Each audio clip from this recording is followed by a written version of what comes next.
कुपवाड उड्डाण पुलाजवळ रत्ना बियर शॉपीसमोर सर्राईत आरोपीनं बारच्या मॅनेजरवर कोयत्याने हल्ला केला, तर वाद सोडवण्यास आलेला एक जण जखमी झाला आहे। या प्रकरणी आकाश गणपत भारती वय 36 राहणार अष्टविनायकनगर विजयनगर सांगली यांनी संजयनगर पोलीस ठाण्यात फिर्याद दाखल केली असून ऋषिकेश दशरथ शिंदे राहणार खेराडकर गॅस गोडाऊनजवळ संजयनगर या सर्राईत आरोपीवर गुन्हा दाखल करण्यात आला आहे।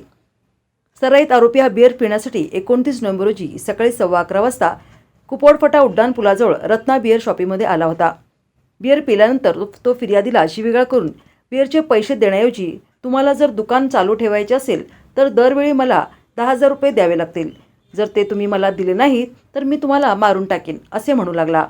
त्यातून आरोपी ऋषिकेश शिंदे आणि फिर्यादी यांच्यात वाद सुरू झाला। त्यामध्ये आरोपीनं फिर्यादीवर कोयत्याने 2-3 वार केले। सदर वारामध्ये फिर्यादीच्या डाव्या हाताच्या मधल्या बोटाला आणि मनगटाच्या खाली किरकोळ जखम झाली आहे।